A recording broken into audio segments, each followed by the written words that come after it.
Matthew says, and by the way, thank you, Matthew, for the donation. The Dodgers' Tommy John arm problem, San Diego fans like to feel high and mighty about his BS. Look at Cole, who is as healthy as anyone, any other elite arm. Look at the studies. It's a sports issue with elite velo. Oh, no, I totally agree with you. You know, and the Dodgers, I think they had 9 surgeries last year with pitchers at the major league level, plus what happened at Oklahoma City. And now they've had 2 in the offseason, plus what has just happened to Michael Grove. So, you know, they said they're going to evaluate. They're going to look and see what they were doing or not doing correctly. They've not wanted to talk about the data that they put together, but it's really significant. But it is a velocity issue. It's a training issue. It's do we ban certain pitches from our pitchers in the organization? You know, the cutter situation with the bite that you're getting, putting the stress on the elbow, that's something organizations need to evaluate and say, maybe this is not safe enough for our pitchers. Walker Buehler had the most amazing comment of all because he was questioned. The LA Times did a big investigative piece on this months and months ago. And Walker Buehler said, I know what I have to do to win. I know what I have to do to get a big contract. And I know the risk if what I do causes an injury, and I can rehab that. So he's looked at it very, very differently, but the pitchers are, we want to win. I want a big contract, and I'm going to do what I have to do even if I break down doing it. So it's a tough, tough call. And it's just not the Dodgers. If Garrett Cole of the Yankees has to have surgery, and he had elbow problems last spring at this time, if he has to have surgery, this will be, get this, John, because I just started this tabulation again, this will be the 7th elbow surgery since spring training opened 3 weeks ago. We've had 7 pitchers already go down. He'd obviously be the biggest name of all. Yeah, it's something. I mean, like I say, it's a sport, you know, here. And by the way, Matthew had a follow-up, and I just want to throw this in. He goes, I'm looking at you, John, with the TJ comments, you know, the Tommy John comments. Mm-hmm. And, you know, I think we've talked a lot about how the Dodgers had a lot of arm injuries last year compared to other teams. Right. And so then we were wondering if it had something to do with Dodger culture. Did it have something to do with Mark Pryor? By the way, is Mark Pryor still the pitching coach? Sure. He is? Okay. And was it something to do with him? You know, there were a lot of theories here. But, you know, as a San Diego sports fan, I wasn't, you know, going, ha to the Dodger nation. Because it could happen in your bullpen, too. Yeah. Well, it happened to Musgrove, you know, and it's happened to a lot of guys. So the thing about the Dodgers is they got so many resources. They got, like, you know, 10 Cy Youngs in the closet they could pull out at any time, you know, so it's tragic. You don't want to hear this sort of thing. And, you know, it's bad on Garrett Cole too, but it's just, and unfortunately, it's just part of the industry. It's rare to see a pitcher go a whole career without some form of a major injury. Well, especially with what pitching has become and the wide variety of pitchers and the 11-month-a-year training thing that pitchers go through in their regimen. Everybody is bigger and stronger, throwing much more harder. The only thing that doesn't change, your shoulders can get bigger, your legs can get bigger. You can throw harder. The only thing that doesn't change is the ligaments in the elbow, which have to deal with the force of the pitch. And that's why these guys are blowing their arms out. And then you got the pitcher's mentality, as Walker Buehler said. I know what I have to do, and I'm going to do it so we can win, and I can get a contract. If I get hurt, I'll try to get it fixed. It's kind of like those guys back in old school NFL. It's like they would play through concussions. They would take steroids, even if it took 10 years off their life, because it's such just the dream of a lifetime to be playing at the highest level of your favorite sport. And earning the kind of money they did.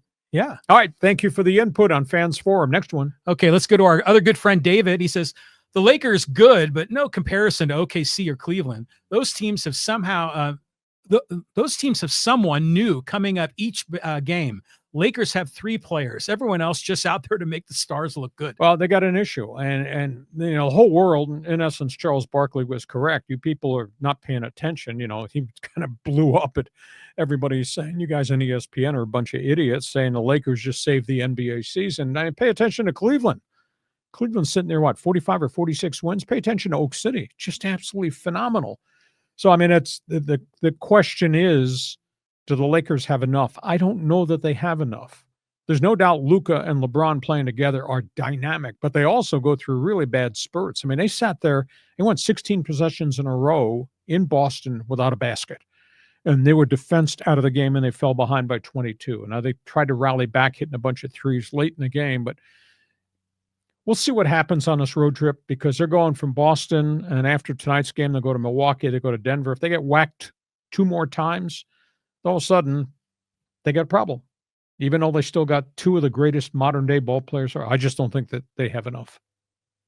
I think Stephen A. Smith's head would explode if the NBA Finals was Cleveland against OKC. Yeah, exactly. Can you imagine? The network people too. Now, is Chet Holmgren is playing again for the Thunder, right? I mean, no, he has yet to come back. He, of course, is coming back from hip surgery. Oh, he hasn't. I thought I saw a highlight with him. Maybe it was an old highlight. Yeah, I don't think he's back, and obviously Wembanyama's not playing because of the blood clot. Yeah, that's a shame as well. But I mean, my son went to school at Oklahoma, and so I've been to OKC, and it's an interesting community, but it's kind of such an isolated area. The fact that they have an NBA team, a huge thrill for the people that live in that community, because they don't have baseball or not Major League Baseball. Or people in Seattle don't think so. They took the Supersonics out of there. Yeah, they did. That sucks. Yeah. But the NBA chose a market that there was nothing in there and dropped it in there, and it's became a success. Success, rebuilt, failed, success again. Okay, we move on. David, thanks for joining us. Okay, we'll go here to Callan. He goes, the WCC will be adding Seattle University next season. Grand Canyon was in, then bolted to the Mountain West. Rumblings suggest maybe Cal Baptist joins the WCC from the WAC. We'll see. Well, that's the next level down. Everybody needs to have a place to play, so I understand why Seattle University, who was it that went there that was with first grade starts? That's a home of Elgin Baylor, is it not? Seattle University, Chieftains, way back in the day. Well, more recently, I think it was Darian Trammell from the Aztecs that was there. Yeah. I don't know about Elgin Baylor. No, Elgin Baylor, I think, was there, but that goes back 50 plus years. Everybody needs somewhere to go. The WCC loses St. Mary's. That means the one with the most established success run is probably University of San Diego. This season, 6-27 record notwithstanding. That'd be good for USD, but they lose St. Mary's after having seen Gonzaga go. Holy cow. They are off the radar forever and ever. They're just another mid-level conference. Now, I saw some guy on Twitter had this idea, and it caught me by surprise. And he said, what if the Pac-12 decided to basically blow up the group of 5 and then go out and cherry pick and raid all these teams and bring a whole bunch of teams to the Pac-12, like way more than 12. Like you got 20. Contracts, though. You got Dita Grants. These guys are not going to be able to break out of their contracts. Well, whenever the contracts are up. But I wonder if you could amass all of the group of 5 into one conference, and you can do it geographically, Northwest, Southwest, yada, yada. Could that develop and create 2 or 3 teams at the football level that could compete in the playoff? Some of these contracts, these media deals, go through 2033. Some of them go to 2036. So we're not talking about a week from Monday. But even in the small conferences? No, I'm talking about the major conferences. Well, yeah, of course. But I mean, imagine if you got the American Association and the Big East and, the SWAC. I don't know, does the SWAC still exist? But they're not players. Yeah, but if you were able to build those group of 5s and bring them together, WCC, the Mountain West, is there a way that synergy of all of them together could, I don't know, disrupt the model?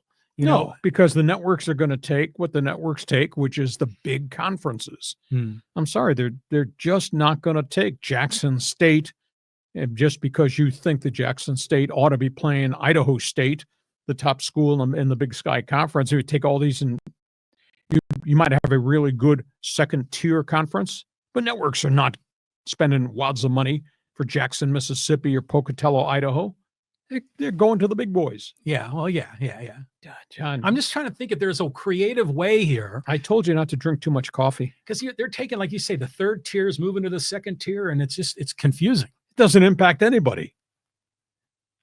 I mean, except for the guy going, hey, we're going to the WCC. Okay, who's left in the WCC? Because the Zags are gone and St. Mary's might be going too. Who's left? Exactly. Okay, moving on. Next. Okay, let's go here to Hector. He says, Lee, Dave Roberts now has 2 World Series rings and is the highest paid MLB manager. Not bad for someone Preller didn't deem worthy of an interview. Yeah, there's a lot of people kind of actually told me that this morning, flashed back and said, couldn't get an interview in San Diego when they decided to hit the eject button on Bud Black.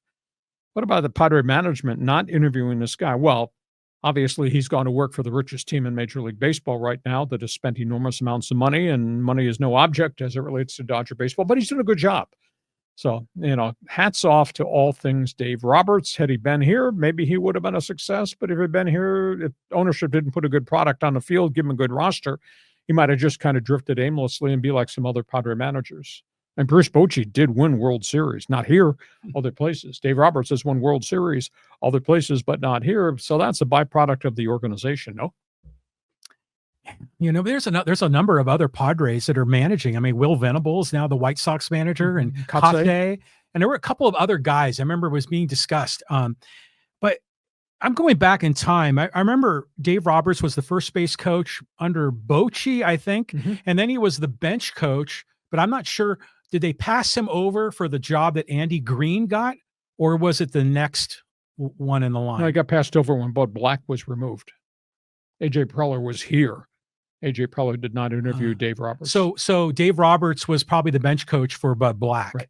Maybe they didn't interview him because they kind of already knew him, but it just, or they just wanted a clean house and start fresh.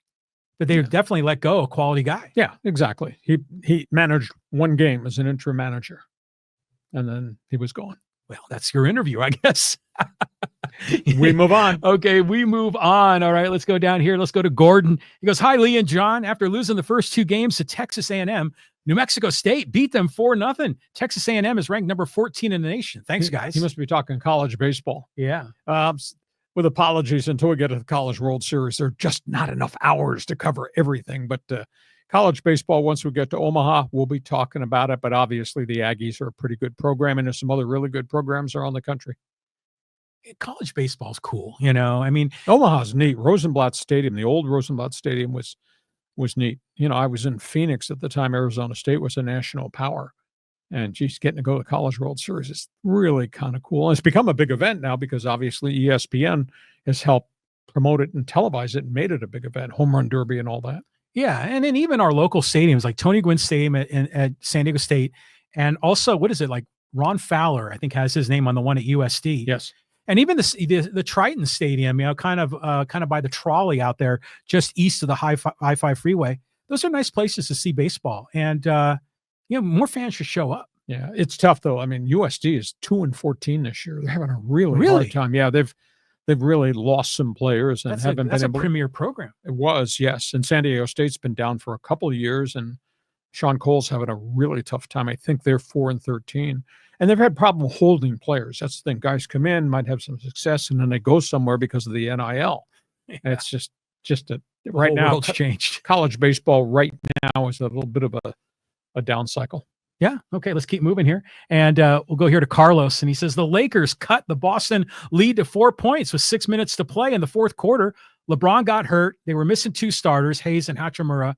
I like the way they battled shorthanded and the refs. Yeah, they hit a bunch of threes, and then Boston kind of took their foot off the pedal, but then Boston kind of put their foot back on the pedal on their throat, and the game was over. There's no argument that there are chunks of time where Luka and LeBron look totally unstoppable. But Luka turns the ball over unbelievable amounts, and LeBron's made some bad passes. I just don't think that they have a deep roster. And once we get to the playoffs, holy cow, is this ever going to be hard? Because you're not playing the Utah Jazz once you get to postseason play. So your much better gauge of the Lakers would be if LeBron and Luka had been able to stay on the floor and see how they did in Milwaukee, see how they do in Denver, and see how they do. They still got 2 with Oak City. They got 2 more with Houston. That's really going to be the judge as to whether it's a complete basketball team or not.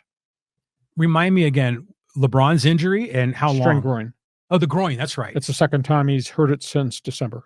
Okay, and how long will he be out? Well, he said a week. The last time he was out for an extended period, but he said it was only a week. Only time will tell. But he's an old man, it takes longer to recover. I would tend to think it is. If it's just a tweak, it's different. But when he got hurt, I was watching it, and the network guys were talking about Luka's back is bothering him. Luka had his hands back there. But I saw LeBron, he could hardly move. He was just kind of frozen in time down on the baseline, trying to move his leg. I said, holy cow, looks like he hurt. I thought it might have been his groin or his quad, but he had to be helped off the floor. And then he obviously disappeared. Unbelievable. I mean, yeah. I mean, I'm surprised this sort of thing doesn't happen more often. Well, he plays so hard. Exactly. Except for the haters who just don't respect him. Yeah, and then injuries taken out. Giancarlo Stanton. It's happening in baseball too. Yeah, exactly. Okay, let's keep going. Okay, this is a good one here from the O-Siders. Hacksaw, you know how cutthroat the radio industry is. I'm sure you're aware of the Odyssey layoffs and changes to 97.3. Question, would you both accept a radio gig if offered one today? LOL. John, you want to work with me on radio? Get your ass up at 4:30 in the morning to be on the air at 6 a.m. because that's what it takes, pal. You've done it. I mean, you've done every time slot. Yeah, I did afternoon drive, and they asked me to go to morning drive to help them, and I did, and then we eventually all got wiped out. So when we were successful at what we were doing, if it's the right deal, I'd listen and talk to anybody. I tried to work a package between myself and the coach, John Quintera, because we're kind of cut from the same cloth, and we have similar interest. And we thought, wouldn't it be kind of cool if we did a two-man show? And everybody was going towards two-man shows. Yeah.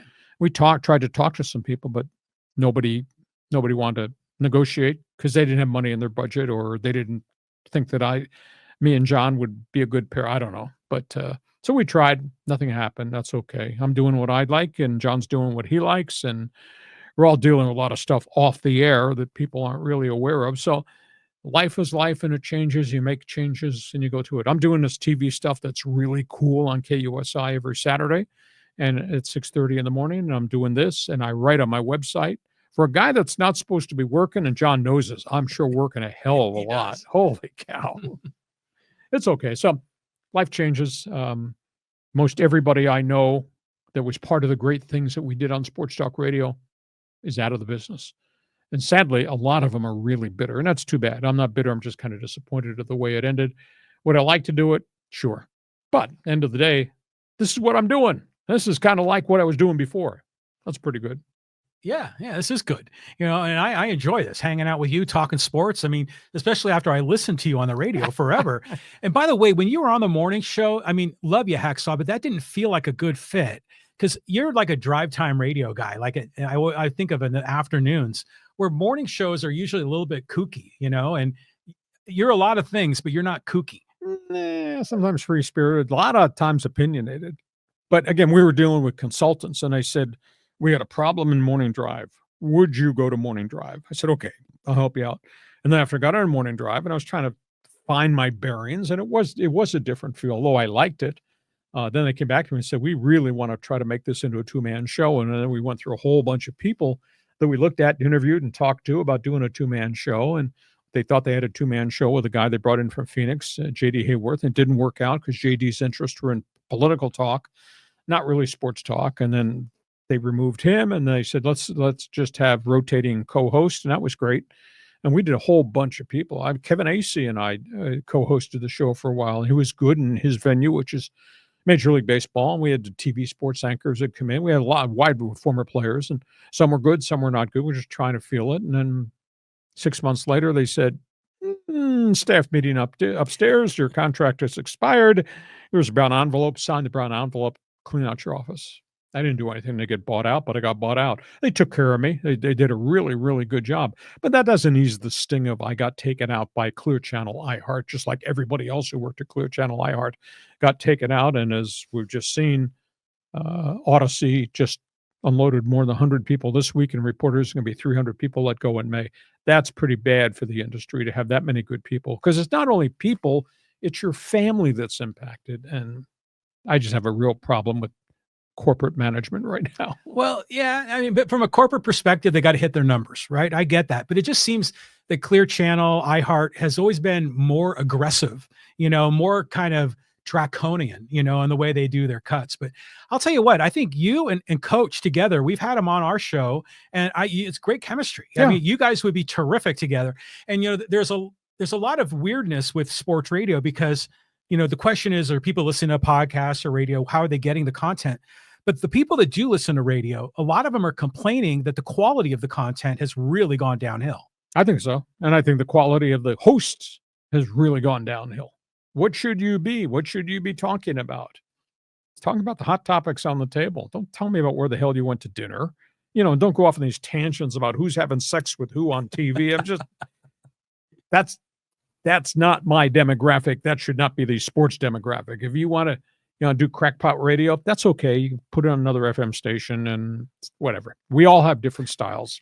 we tend to go off on, at least I do, go off on tangents, but either you bring me back into the lane or the fans will get upset, when we start talking politics. So my favorite phrase is, "Hey, dumbass, what are you talking about?" Exactly. Okay, a couple more here before we go to social media. All right, let's go here to Gary. He goes, for this season, I think Ohtani would be best served as a short reliever in the bullpen instead of as a starter. It would be tricky to have him warm up during games since he has to bat. Exactly. They've really tried to learn the methodology of what the Angels accomplished, because your prep as a DH every day is very different than your prep if you're a starting pitcher once every 5 days. There is still prep you have to do on Monday, Tuesday, Wednesday, Thursday in terms of physical stuff, exertion, bullpen sessions, meetings, video, and all that.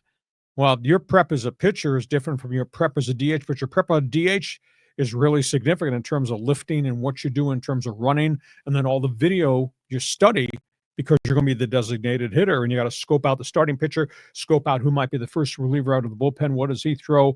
What do you have to go to the bat in the 8th inning, and you're facing a closer? So, I mean, the stuff away from the field and in the dugout, in the clubhouse, is really extensive. And the Angels did a pretty good job mastering that with Ohtani, and he's a unique person in terms of being fanatical in terms of preparation. Dodgers obviously are going through that right now, but they have the luxury of not, Gary, having to force him to do both things. But that's an unbelievable individual to be able to do all that prep mentally and all the physical prep to be your DH. And by the way, box this amount of time out to do all that prep to be a starting pitcher on Saturday or Sunday. It is. I mean, it's a lot of work. I mean, thinking it through. I mean, it's no wonder that you had a wingman like Ippei Mizuhara. I mean, it's obviously that guy was a crook, but if you're going to be spending that much time in meetings, you don't have time to manage your life, and so he needed that guy. But yeah, I just think it would be odd to see him in a reliever role, because you're going to want him batting every single day. And when he played for the Angels and when he pitched, did he hit on those same days? Yes. Wow. So it's just like, he was DH pitcher on that day, as odd as that sounds, but they kept him in that rhythm. So then that's interesting too, because I think it would give Dave Roberts some flexibility with the lineup, because then he could use his pitcher would hit, right? So how would that change the DH? I don't know. Something different would have to occur. They'd have another DH. I mean, DH can be in the lineup. Your pitcher just be like an everyday hitter. So then one guy in the lineup wouldn't hit at all. Like you had a weak hitting second baseman. No, one guy in the lineup would be your designated hitter. And Ohtani would be a hitter who's also happened to be a pitcher, rather than their hitter be a third baseman. Yeah. Okay. It's confusing. I hate to do score on that game. Okay, we move on. All right. This one here, this is a shot at me. This is Alan says, John says Tim Anderson is a great guy. Dude has been suspended multiple times for issues with Josh Donaldson and Jose Ramirez. He's also been suspended for bumping an umpire. Oh, he's a hothead. There's a video out when Tim Anderson played with the White Sox. It was a play at second base. It might have been with Ramirez. Ramirez went in head first to steal second, and there was body contact. And somebody said something to somebody. The next thing you know, Anderson threw his glove down, put his fist up, and Ramirez threw one punch and knocked him down. That video is out there. If you go search Tim Anderson duking it out. But the guy's a fireball. He's a firebrand, and he was really good till he got hurt. So right now, we'll just see. The Angels, is he a badass? A little bit. I mean, he's never done drugs and all that. He's had confrontations, yeah. Ejections, yeah. But he's got a little fire in his belly. We'll just see if he can contribute. I misspoke. So, mea culpa. Because I remember when they were talking about, with all the Black Lives Matter stuff going on, and they were highlighting, not Latin players, but legit African-American players. And Tim Anderson was often one of those names because he was an all-star. And so I guess that's why I was thinking good guy, because he was in that category as sort of one of the faces of baseball for that demographic group. Yes.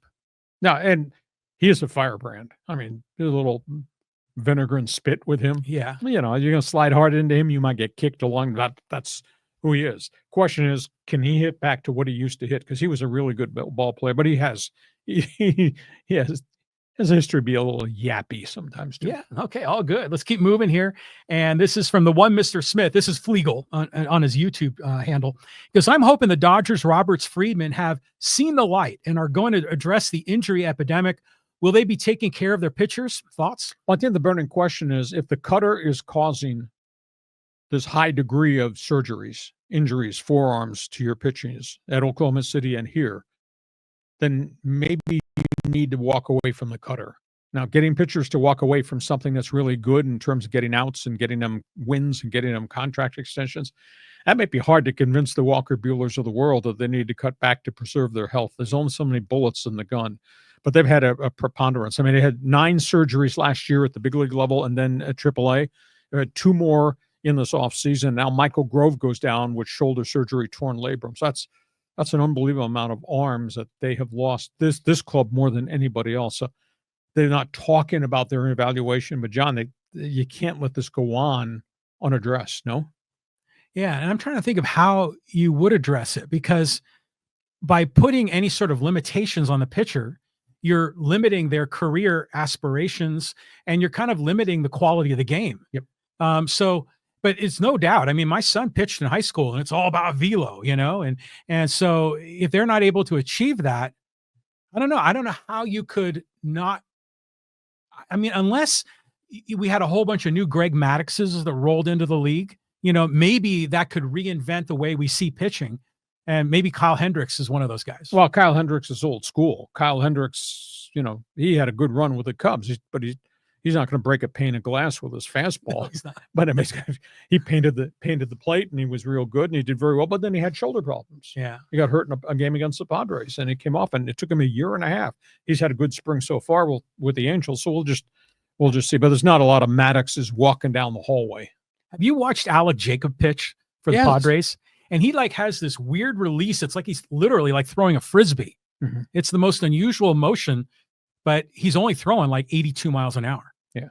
It's movement on the ball and what kind of pitch is he throwing. I'm a Matt Waldron knuckleball guy. I'd like to see him make it because there's no knuckleball pitchers in Major League Baseball right now. By the way, when I was watching the game, one of the televised games for the Padres, and they were talking about how, before we had the sweeper was this new thing. And I remember I was wondering how they come up with that name. And, they've always had these classic names for different pitches. But now I guess there's a new name called the gyro splitter, I think it is. Probably something that Darvish invented, because Darvish is the one that invented the gyro ball. Yeah. So what's interesting, though, is that there's an effort by Major League management at the executive level to reframe the vocabulary that the announcers use. I think they are encouraged to use sweeper, and that's why we heard that word so often the last few years. Yeah. Prior to that, it was slurve, which was an offshoot of the curveball and a slider. So everybody's got a different gimmick. I didn't understand what the hell a sweeper was till I watched it. And I said, boy, there's real bite. Look at the ball movement there. But the damage that guys are doing trying to throw what they're throwing with the velocity is just amazing. Okay, we've got a few social media here. I bet there's a few people got opinions about me and you. I want to, before we do that, there's a couple of more comments here that I think I want to get to. And there's some repeat posters, but they're good questions. And David says he wants to talk San Diego FC. He goes, Anders Dreyer played at RSC Anderlecht, which is the Belgian Pro League, which is the top league in Belgium. There is one league below BPL and some semi-pro leagues, not the EPL, but still top. Still top in that country, but it's not La Liga in Spain. It's not Serie A in Italy. It's not the English Premier League. It's just the next level down. Really good player. Why he was not in the EPL is absolutely amazing to me. The other one is, and John and I have talked about Manchester City. Erling Haaland came from Norway. How did this guy not get grabbed by somebody else who was offering big money? How is he not in Liverpool? How did he not go to Real Madrid or obviously Saudi Arabia, which is paying gobs and gobs of money? So it's fascinating. But Dreyer's a really fine player. This guy's turned out to be a gem. And I thought the minute Chucky Lozano got hurt, I said, they're going to concentrate and they're going to mark this guy and he's not going to get a shot. Well, that's not the case. And here he is, and he runs like a deer. All of a sudden, he's running across the middle and the ball is on his toe and he rockets a shot from the box. All 3 of his goals have come on movement plays where they pinpointed passes and he blasted it home. He's a really good player. He's a veteran player, and he was a top player, as you'd say. He's actually a Dane playing in Belgium, but it's not the EPL. It's not Spain. It's obviously not Italy. This is all part of the learning process with soccer, because I'll go on sports.yahoo.com and then I'll look at the sports. That's where I usually go for my updates on schedules and games. And when you go to soccer, you can pick the league and then it shows all the different leagues. Mm-hmm. And it was confusing to me originally that there was an Italian league and a Spanish league and the English Premier League. And you knew the Premier League was the top of the tops, but you didn't know the stack ranking of them. And now I'm starting to learn that, as far as which leagues are, how they're ranked. MLS, apparently the 9th ranked league in the world. So this is the cool part about having a franchise here for MLS, is that I feel like we're now part of the international soccer community. I mean, I love the San Diego Sockers, and they achieved great things in San Diego, but that was different than what we're doing now with San Diego FC. Yeah, concur. The English Premier League is the elite. Now, below that, there's a pecking order of the next division, which I think is called the Championship League. Correct. Those are the franchises that don't get to the EPL or part of the top 3 in the Championship League get promoted every year. The bottom 3 of the EPL get demoted, deleted, and they go down a level. So there's different levels at different club levels. It's like Division 1, 1AA, Division 2, Division 3 in soccer. Yeah, exactly. And I when I saw the stack ranking of the leagues, I think that Championship League, that's the second tier. Right, which is the AAA for EPL. Exactly. But it was like ranked either 8 or 10, because I remember MLS was 9. So that kind of gives you a sense of what that is.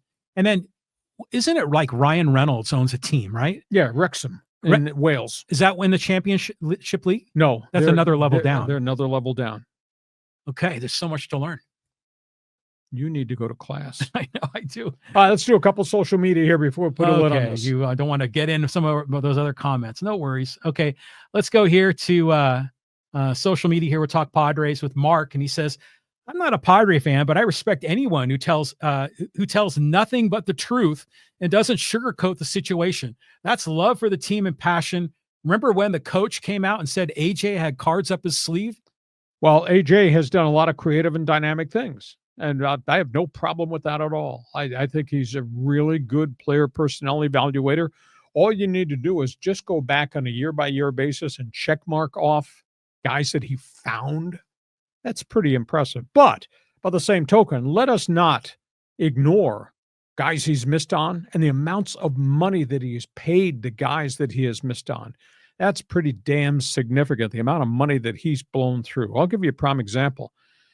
He signed Adrian Morion to an $11 million deal out of Cuba. And Adrian, because they were over the tax, that there was an $11 million tax. That's $22 million invested on Morion, who's what, 6th, 7th year in the organization? He's a one-inning pitcher because he had so many injuries. That's $22 million for a one-inning pitcher. He signed a Cuban outfielder by the name of Jorge Oña, $7 million plus a $7 million tax. That's a $14 million investment. He's out of baseball completely. There's like 4 or 5 other guys that he signed that he overpaid in the international draft. None of them got to the show, traded a bunch of them away. Cal Quantrill, overpaid him, #1 pick out of Stanford. He was here. He's gone. I can figure that AJ spent $104 million on international players and high draft picks he never got anything out of. So we can salute them for what they've done. They've built themselves a pennant contender. He's traded the farm system away. But let's also hold them accountable. That's a lot of money to burn through with no results at all. And Morion is the poster boy for mistakes. Now, can he pitch? Sure. He's a one-inning pitcher. You paid $22 million 6 or 7 years ago for a one-inning pitcher. It's not a difference maker. General manager has to be held accountable to a degree for that. And then you can add on what he gave Bogarts and what he gave Cronenworth and what he had to pay to get rid of Shields, what he had to pay to get rid of Hosmer. That's a ton of money with nothing to show for it. Am I right or am I right? You're wrong. Oh, okay. Go ahead. OJ, AJ, prior to, we loved Kevin Towers. He was a great GM, a great guy, but he was operating with pennies and nickels and pennies. Right. So when AJ came in, it was a new ownership. And I, as a Padre fan, I was thrilled that they were taking gambles, because if they just tried to play it conservatively in San Diego, we were doomed to be a 3rd or 4th place team every year. The Pittsburgh Pirates. Yeah, exactly. So they were willing to roll the dice. And I was like, great. And that one draft, it was the 2017 or 2016 international draft, right before they put the money cap on it. And AJ went all in, and that's why they got Morahone, who, by the way, used to be a starter, and he probably still could start, but he's had that injury problem. I mean, you're going to blame Preller for that?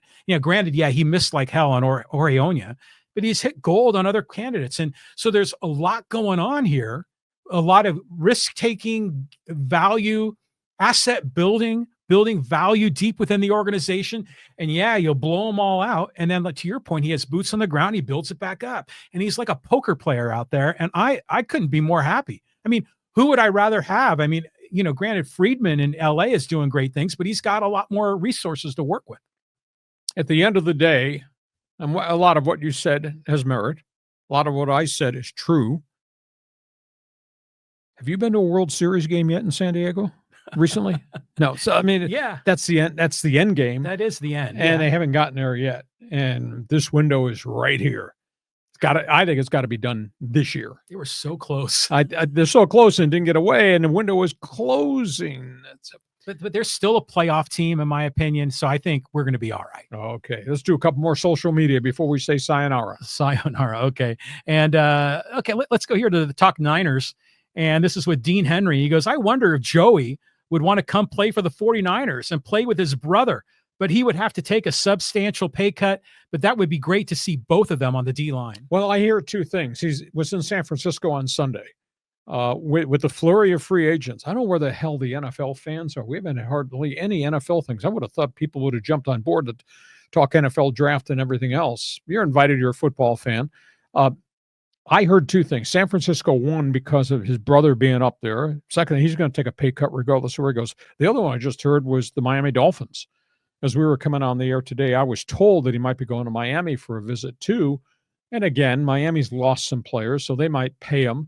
But Joey's not a $36 million player, not a $30 million player. I don't think he's a $25 million guy, only because of the injuries. Rock solid, good pass rusher, but not a true defensive end. And at the end of the day, he'll sign a contract. It'll be a lot less money. The question is, will he be able to stay on the field? Because he had injuries 7 of the 9 years he was here with the Chargers in San Diego and up in LA. Yeah, he's a good dude. He had injuries, but it was time for the Chargers to turn the page, and here we are. But here we are. Chargers are taking a couple hits. Holy cow. They get rid of Gus Edwards.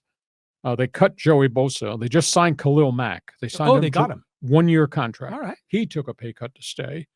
I would have liked to see him tell Bosa, take a pay cut. Maybe they did and he refused. Take a pay cut. Pay for what? Play for what we're paying Khalil Mack. Mack just signed 1 year, $18 million. That happened just as I was coming on. So, but Bosa's gone. And now they just lost their top defensive tackle who just went across the street to the Rams, Poona Ford.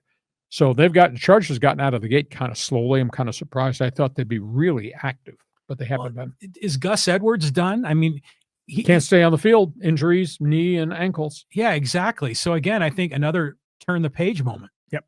Yeah. I mean, that's the nature of the business. Yeah. And they got cap space. Maybe they're being very selective, et cetera, or maybe they've gotten ambushed a little bit along the way. At least in the first group of hours when everybody was signing everybody. I mean, so many players have signed. There's like 30 players signed in the first 3 hours of free agency today.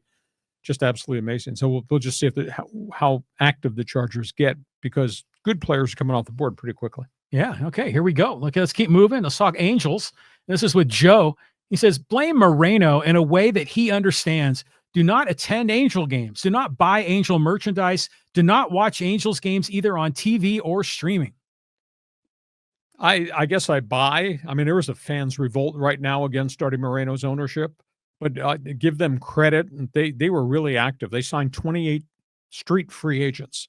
Well, if you find some gems out of here with the kids who have developed, you had a chance to be competitive. But they got a long way to go from 99 losses to be competitive.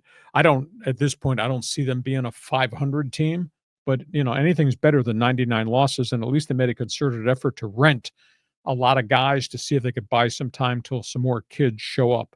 We'll just have to see what happens with this collective group that they've got. They've got more young kids coming, but they're not all ready to play. They've already force-fed the O'Hoppes of the world, the Chanels of the world, and Zach Nato of the world. They need to get some more players in there that are going to be able to buy them some time. I mean, obviously frustration with the Angels, but for me as a baseball fan, I enjoy following your team through thick and thin and going through the ups and downs. And it doesn't necessarily mean I'm going to be buying a lot of tickets at the stadium. It doesn't mean that I'm going to be buying a lot of merch, but I'll watch the game. I'll listen on the radio. I'll pay attention to the news and I'll follow the team and I'll hope for good things because they're my team. And I go through the suffering and I go through the exaltations with them. And I think that's okay. So I'm not sure if I were a guy in Orange County, if I would be ready to boycott a team. They haven't reached that level. Well, they guessed wrong on the amount of years and what they paid Pujols. Great man, but Pujols was on a downward track when he got here. They obviously made a catastrophic mistake with Josh Hamilton, the amount of money they gave to a guy who's got a drug problem he never kicked. Made a mistake on Vernon Wells, made a mistake on Justin Upton. So, I mean, that's a lot of money for guys that did absolutely nothing. And then you add on to what befell Rendon. And then you got all the drafts. And now you had Ohtani and didn't re-sign Ohtani, and you have Trout, and you wasted Trout's best years. And I can't blame Trout. He's got hurt playing hard for you. But again, you've missed opportunities. So they haven't won a playoff game since 2009. You know how many curveballs ago that was? That was a long time. Would you rather be like a Pittsburgh fan or an Angels fan? Because Pittsburgh doesn't spend the money. Exactly. But the Angels do. They spend the money. But the owner's made so many mistakes. That's why he's being held accountable. So which is more painful, I wonder? They're both painful. So that's where we are. Hey, listen, we hope you have enjoyed